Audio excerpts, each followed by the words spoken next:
আমন্ত্রণ জানাচ্ছি আন্তর্জাতিক সংবাদে। শুরুতে সংবাদ শিরোনাম। আরও ভয়ঙ্কর হয়ে উঠছে মধ্যপ্রাচ্যের যুদ্ধ পরিস্থিতি। প্রথমবারের মতো ড্যান্সিং মিসাইল ছুড়ছে ইরান। মধ্যপ্রাচ্যের যুদ্ধ রূপ নিচ্ছে বিশ্বযুদ্ধে। এবার ইরানের পাশে রাশিয়া ও চীন।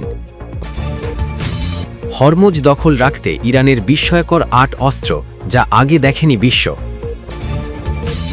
ইরানের হাতে মার খেয়ে পিছু হটল আমেরিকান ক্যারিয়ার। মধ্যপ্রাচ্যে যুদ্ধের সমীকরণ, কোন পথ বেছে নেবেন এরদোয়ান? এতক্ষণ শুনছিলেন সংবাদ শিরোনাম, এবারে বিস্তারিত সংবাদ। তবে তার আগে অনুরোধ থাকবে, ভিডিওটিতে একটি লাইক দিয়ে কমেন্ট করে জানিয়ে দিন কোন জেলা বা দেশ থেকে ভিডিওটি দেখছেন ও শুনছেন। মধ্যপ্রাচ্যের রাতের অন্ধকারে আকাশ চিরে ছুটে গেল এমন এক ক্ষেপণাস্ত্র, যাকে সামরিক বিশ্লেষকরা বলছেন ড্যান্সিং মিসাইল। প্রথমবারের মতো চলমান যুদ্ধে এই অত্যাধুনিক ক্ষেপণাস্ত্র ব্যবহার করল ইরান, আর এর নাম সেজিল-2।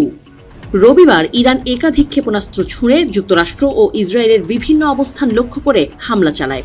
ইরানের রাষ্ট্রীয় গণমাধ্যম জানিয়েছে, এই হামলায় প্রথমবার ব্যবহার করা হয়েছে তাদের উন্নত ব্যালিস্টিক ক্ষেপণাস্ত্র সেজিল-2। সেজিল-2 মূলত 2 ধাপ বিশিষ্ট একটি মাঝারি পাল্লার ব্যালিস্টিক ক্ষেপণাস্ত্র। এটি সম্পূর্ণভাবে ইরানে তৈরি। এতে ব্যবহার করা হয়েছে সলিড ফুয়েল প্রযুক্তি। সামরিক বিশ্লেষকদের মতে, এই প্রযুক্তির সবচেয়ে বড় সুবিধা হল ক্ষেপণাস্ত্রটি খুব দ্রুত প্রস্তুত করে উৎক্ষেপণ করা যায়। এই ক্ষেপণাস্ত্রের পাল্লা প্রায় 2000 কিলোমিটার পর্যন্ত, অর্থাৎ ইরান থেকে ছোড়া হলে মধ্যপ্রাচ্যের অনেক গুরুত্বপূর্ণ সামরিক ঘাঁটি এর আওতার মধ্যে। সেজিল-2 প্রায় 700 কেজি পর্যন্ত বিস্ফোরক বহন করতে সক্ষম। ক্ষেপণাস্ত্রটির দৈর্ঘ্য প্রায় 18 মিটার, ব্যাস প্রায় 1.25 মিটার এবং মোট ওজন প্রায় 23,600 কিলোগ্রাম। সামরিক গবেষণা প্রতিষ্ঠানগুলো বলছে, এত বড় আকার হলেও এর গতি ও চালচলন অত্যন্ত উন্নত। এটিকে ড্যান্সিং মিসাইল বলা হয় মূলত এর বিশেষ উড্ডয়ন কৌশলের কারণে। লক্ষ্যবস্তুতে যাওয়ার সময় এটি আকাশে দিক পরিবর্তন করতে পারে এবং উচ্চতায় নানা ধরনের ম্যানুভার করতে সক্ষম। এই কারণে প্রতিরক্ষা ব্যবস্থা, যেমন ইসরায়েলের আয়রন ডোম বা অন্য ক্ষেপণাস্ত্র প্রতিরোধ প্রযুক্তিকে ফাঁকি দেওয়ার সম্ভাবনা অনেক বেশি। বিশেষজ্ঞদের মতে, এই ধরনের ক্ষেপণাস্ত্র শুধু শক্তির প্রদর্শন নয়, বরং কৌশলগত বার্তাও দেয়।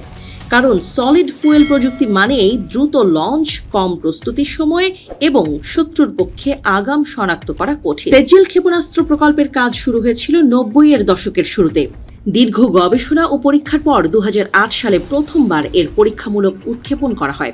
সেই পরীক্ষায় ক্ষেপণাস্ত্রটি প্রায় 800 কিলোমিটার পথ অতিক্রম করেছিল। এরপর 2009 সালের মে মাসে দ্বিতীয়বার পরীক্ষা চালানো হয়। তখন এর গাইডেন্স ও নেভিগেশন প্রযুক্তিতে উন্নতি আনা হয়েছিল। পরে আরও কয়েকটি পরীক্ষামূলক উৎক্ষেপণ করা হয়। ষষ্ঠ পরীক্ষায় এই ক্ষেপণাস্ত্র প্রায় 1900 কিলোমিটার দূরত্ব অতিক্রম করে ভারত মহাসাগরের দিকে গিয়ে পড়ে বলে জানা যায়। এদিকে চলমান সংঘাত এখন ষোড়শ দিনে পেরিয়েছে। গত মাসে যুক্তরাষ্ট্র ও ইসরায়েলের যৌথ হামলার পর পরিস্থিতি দ্রুত ভয়াবহ রূপ নেয়।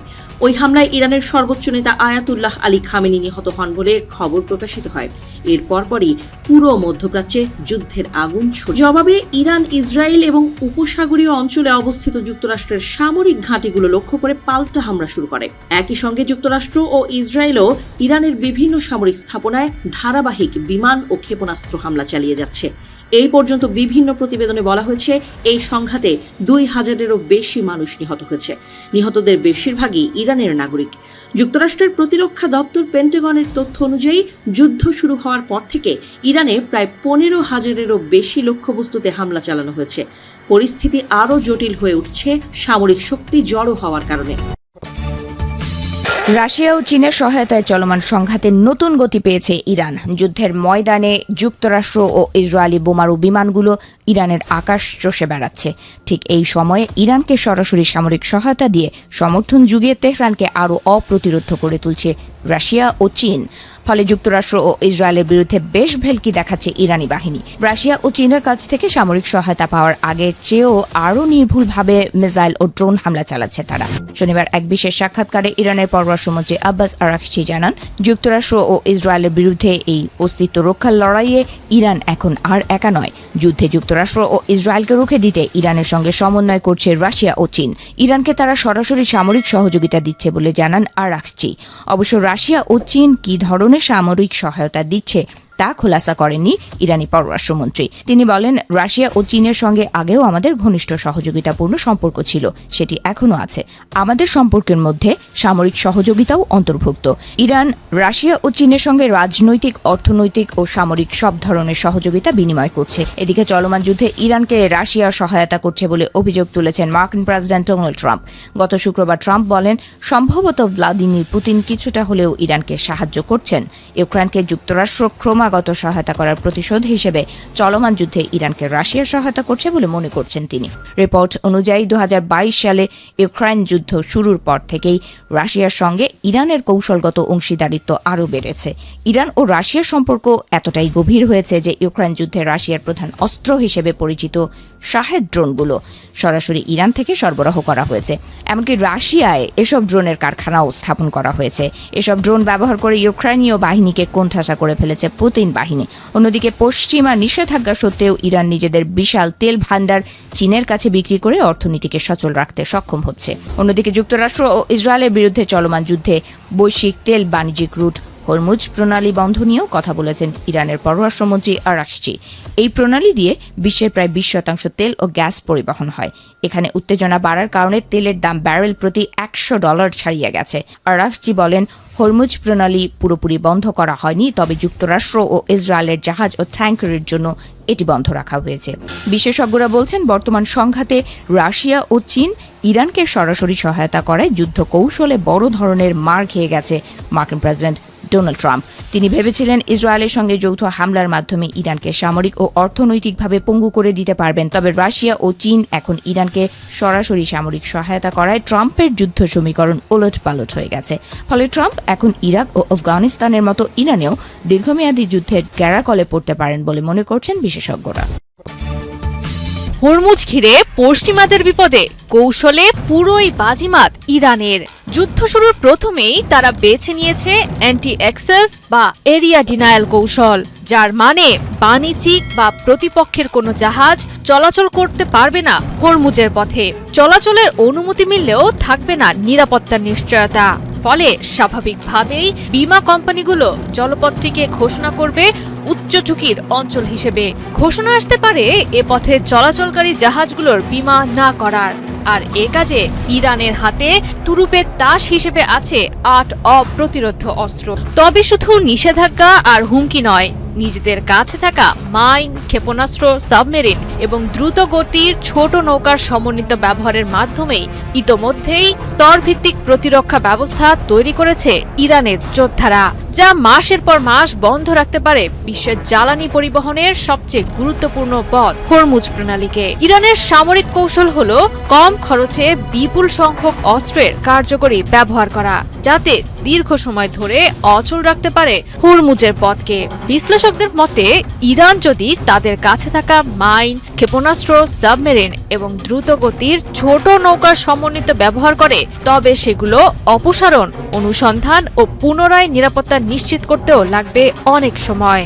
প্রতিরোধ কৌশলের মূল ভিত্তি হিসেবে ইরানের হাতে আছে 8টি অস্ত্র। হরমুজকে দ্রুত উচ্চ ঝুঁকির সমুদ্রপথে পরিণত করার জন্য আছে 5 থেকে 6 হাজার নৌমাইনের বিশাল মজুদ, যাকে বলা হচ্ছে বিশ্বের অন্যতম বড় মাইন মজুদ হিসেবে। ছোট নৌকা একেবারে 2 থেকে 3টি মাইন বহন করতে পারলেও এগুলো দ্রুত সমুদ্রপথে বিপুল সংখ্যায় ছড়িয়ে দিতে পারে। ছোট সাবমেরিন ব্যবহার করে সম্ভব অগভীর পানিতে গোপনে মাইন বসানো, যা ব্যস্ত জাহাজ চলাচলের পথে দ্রুতই বিস্ফোরণ ঘটাতে সক্ষম।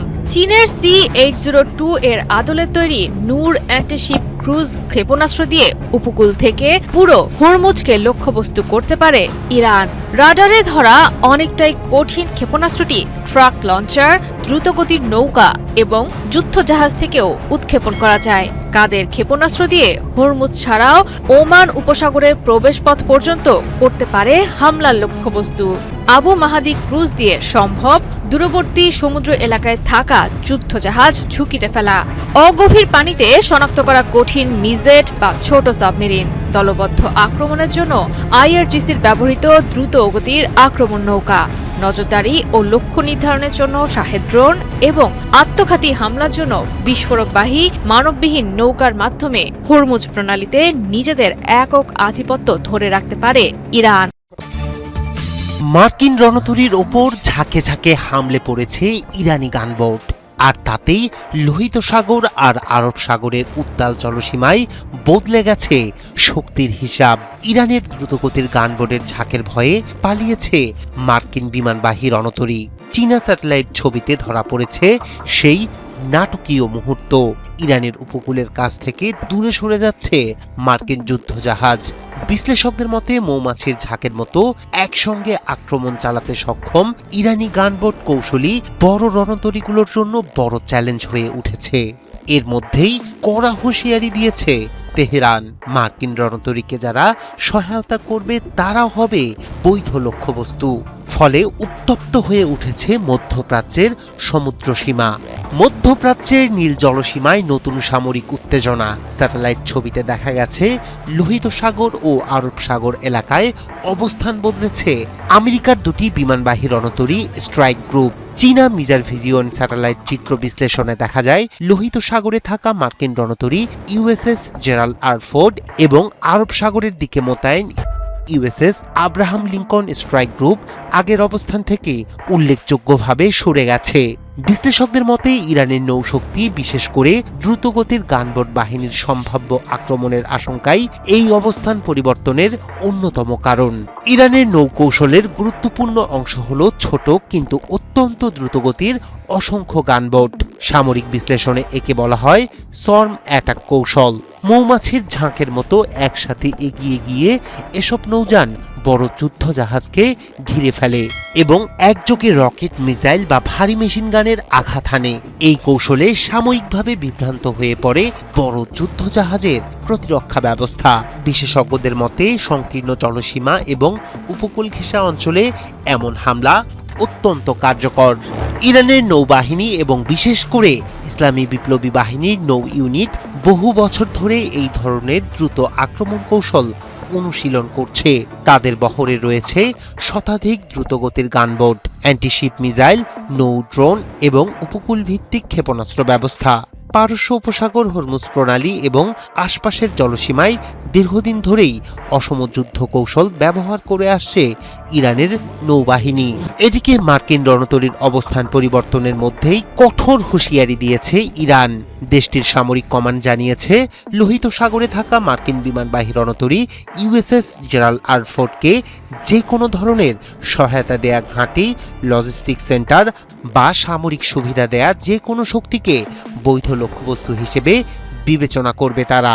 ইরানের ভাষ্য অনুযায়ী যদি কোনো দেশ বা ঘাঁটি মার্কিন রণতরীকে জ্বালানি, প্রযুক্তিগত সহায়তা বা সামরিক সমর্থন দেয়, তাহলেই ইরানের সম্ভাব্য আঘাতের আওতায় পড়তে পারে সেই কেন্দ্রগুলো। মধ্যপ্রাচ্যে এখন বারুদের গন্ধ। একদিকে ইসরায়েল ও আমেরিকার রণহুঙ্কার, অন্যদিকে খাদের কিনারে দাঁড়িয়ে থাকা ইরান। এই দুই পক্ষের সংঘাতের মাঝে তুরস্কের প্রেসিডেন্ট রিসেপ তাইপ এরদোয়ান যে অবস্থান নিয়েছেন তা কেবল কোনো কূটনৈতিক বিবৃতি নয়, বরং এক শীতল বাস্তববাদী রণকৌশল। আঙ্কারা বুঝতে পারছে এই আগুন যদি একবার পূর্ণরূপে জ্বলে ওঠে তবে তার আঁচ কেবল তেহরানে সীমাবদ্ধ থাকবে না, সেই লেলিহান শিখা গ্রাস করবে তুরস্কের সীমান্ত, অর্থনীতি এবং দীর্ঘমেয়াদী কৌশলগত স্বার্থকেও। তুরস্কের এই নীতি আপাত দৃষ্টিতে দ্বিচারিতা মনে হতে পারে, কিন্তু গভীরভাবে পর্যবেক্ষণ করলে দেখা যায় এটি অত্যন্ত ধারাবাহিক। একদিকে তারা ইরানের ওপর ইসরায়েলি হামলার তীব্র নিন্দা জানাচ্ছে, অন্যদিকে নিজেদের ভূখণ্ডকে এই যুদ্ধ থেকে শত হস্ত দূরে রাখার দুর্ভেদ্য প্রাচীর গড়ে তুলছে। অর্থাৎ প্রতিবেশীর বিপদে সোচ্চার হওয়া আবার নিজের আঙিনায় যুদ্ধের কালো ছায়া ঢুকতে না দেয়া, এই দুই সমান্তরাল পথেই হাঁটছে আঙ্কারা। আঙ্কারার নীতি নির্ধারকদের মতে ইরান আজ যে পরিস্থিতির মুখোমুখি তা পুরো মধ্যপ্রাচ্যের খোল নলচে বদলে দেওয়ার এক অশনি সংকেত। এতদিন এই অঞ্চলে অস্থিরতার মাঝেও কিছু অদৃশ্য দেয়াল ছিল যা সংঘাতকে একটি নির্দিষ্ট সীমার মধ্যে আটকে রাখত, কিন্তু ইরানের উপর হামলা সেই রক্ষা কবচগুলোকেই চুরমার করে দিচ্ছে। তুরস্কের আশঙ্কা এই বাঁধ ভেঙে গেলে ইরান, সিরিয়া, ইরাক ও লেবাননের সংকটগুলো একে অপরের সাথে মিশে এক মহাপ্রলয় তৈরি করবে। এই আসন্ন মহাপ্রলয় কেবল সামরিক নয়, বরং এক ভয়াবহ অর্থনৈতিক সুনামি। যুদ্ধ শুরু হওয়া মানেই জ্বালানির দাম আকাশচুম্বী হওয়া, সরবরাহ ব্যবস্থা ভেঙে পড়া এবং বিনিয়োগকারীদের রুদ্ধশ্বাসে পলায়ন। তুরস্কের নেতৃত্ব খুব ভালো করেই জানে অভ্যন্তরীণ অর্থনৈতিক চাপ আর বাইরের যুদ্ধের ধাক্কা যখন এক বিন্দুতে মেলে তখন রাষ্ট্রের ভিত্তি কেঁপে ওঠে। বিগত বছরগুলোর অর্থনৈতিক টানাপোড়েন থেকে শিক্ষা নিয়ে এরদোয়ান তাই স্পষ্টভাবে জানিয়ে দিয়েছেন, এই ভূ রাজনৈতিক অনিশ্চয়তার বোঝা বইবার ক্ষমতা আর কারো নেই। তুরস্কের এই কঠোর অবস্থান কোনো অন্ধ সহানুভূতির বহিঃপ্রকাশ নয়, বরং এটি আত্মরক্ষার এক আদিম প্রবৃত্তি। আঙ্কারার কাছে ইরান সংকট মানে একটি গাণিতিক সমীকরণ। যদি আজ এই আগুন নেভানো না যায়, তবে কাল তার ফলাফল হবে তুরস্কের সীমান্তের ভেতরে বিশৃঙ্খলা। দীর্ঘ সীমান্ত, আঞ্চলিক বাণিজ্য এবং জ্বালানি প্রবাহের যে নিবিড় জালে তুরস্ক জড়িয়ে আছে, সেখানে প্রতিবেশীর ঘরে আগুন লাগলে নিজের ঘর বাঁচানো প্রায় অসম্ভব হয়ে পড়বে। ফেব্রুয়ারির শেষ ভাগ থেকে তুর্কি কর্মকর্তাদের কণ্ঠে তাই একই সুর, থামুন, কূটনীতিকে সুযোগ দিন।